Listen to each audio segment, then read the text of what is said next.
Hi hello ಎಲ್ಲರಿಗೂ ನಮಸ್ಕಾರ. ಸರಸು ಅಡುಗೆ ಚಾನಲ್ಗೆ ಸ್ವಾಗತ. ಫಸ್ಟ್ ಟೈಮ್ನ ವಿಡಿಯೋ ನೋಡುತ್ತಿದ್ದರೆ ಪ್ಲೀಸ್ ಸಬ್ಸ್ಕ್ರೈಬ್ ಮಾಡಿಕೊಳ್ಳಿ. ಇವತ್ತಿನ ವಿಡಿಯೋದಲ್ಲಿ ನಾನು ಕಿರಿಕ್ಸಾಲಿ ಪಲ್ಯನ ಯಾವ ರೀತಿ ಮಾಡೋದಂತ ತೋರಿಸ್ಕೊಡ್ತೀನಿ. ಮೊದಲಿಗೆ ನಾನು ಇದನ್ನು ಚೆನ್ನಾಗಿ ವಾಶ್ ಮಾಡಿಕೊಂಡು ಈ ರೀತಿ ಚೆನ್ನಾಗಿ ಕಟ್ ಮಾಡಿ ಇಟ್ಕೊಂಡೇನಿ.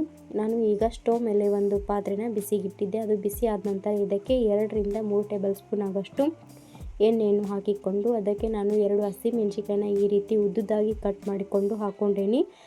ಸ್ವಲ್ಪ ಬೆಳ್ಳುಳ್ಳಿ ಕೂಡ ಈ ರೀತಿ ದಪ್ಪ ದಪ್ಪಾಗಿ ಕಟ್ ಮಾಡಿಕೊಂಡು ಹಾಕ್ಕೊಂಡೇನಿ. ಒಂದು ಮೀಡಿಯಮ್ ಸೈಜ್ ಈರುಳ್ಳಿಯನ್ನು ಈ ರೀತಿ ಚಿಕ್ಕ ಚಿಕ್ಕ ಪೀಸ್ಗಳನ್ನಾಗಿ ಮಾಡಿಕೊಂಡು ಹಾಕ್ಕೊಂಡೇನಿ. ಈರುಳ್ಳಿ ಚೆನ್ನಾಗಿ ಫ್ರೈ ಆಗುವವರೆಗೂ ಕಲರ್ ಚೇಂಜ್ ಆಗುವವರೆಗೂ ಫ್ರೈ ಮಾಡ್ಕೋಬೇಕು. ಇದು ಜಲ್ದಿ ಫ್ರೈ ಆಗಬೇಕಾದ್ರೆ ಇದಕ್ಕೆ ರುಚಿಗೆ ತಕ್ಕಷ್ಟು ಉಪ್ಪನ್ನು ಹಾಕಿಕೊಂಡು ಫ್ರೈ ಮಾಡ್ಕೋಬೇಕಾಗುತ್ತೆ. ಅದಕ್ಕೆ ನಾನು ರುಚಿಗೆ ತಕ್ಕಷ್ಟು ಉಪ್ಪನ್ನು ಹಾಕಿಕೊಂಡೇನಿ. ಇದು ಚೆನ್ನಾಗಿ ಕಲರ್ ಚೇಂಜ್ ಆಗುವವರೆಗೂ ಫ್ರೈ ಮಾಡ್ಕೋಬೇಕು. ನೋಡಿ ಈ ರೀತಿ ಫ್ರೈ ಮಾಡ್ಕೋಬೇಕು. ನೋಡಿ ಇವಾಗ ಫ್ರೈ ಆಗಿದೆ. ಇದಕ್ಕೆ 1/4 ಟೀ ಸ್ಪೂನ್ ಆಗೋಷ್ಟು ಅರಿಶಿನ ಪೌಡರನ್ನು ಹಾಕ್ಕೊಂಡೇನಿ.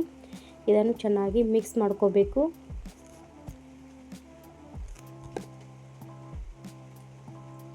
ನೋಡಿ ಇವಾಗ ಚೆನ್ನಾಗಿ ಮಿಕ್ಸ್ ಆಗಿದೆ. ಮಿಕ್ಸ್ ಆದ ನಂತರ ನಾನು ಇದಕ್ಕೆ ಕಟ್ ಮಾಡಿ ಇಟ್ಕೊಂಡಿರುವಂಥ ಕಿರಿಕ್ಸಾಲಿ ಪಲ್ಯನ ಇದಕ್ಕೆ ಹಾಕ್ಕೊಳತ್ತೀನಿ.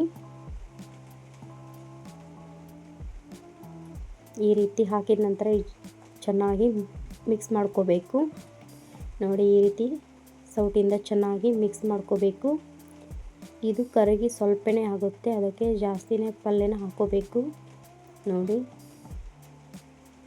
ಈಗ ಸ್ವಲ್ಪನೇ ಕರಗ್ತಾ ಇದೆ.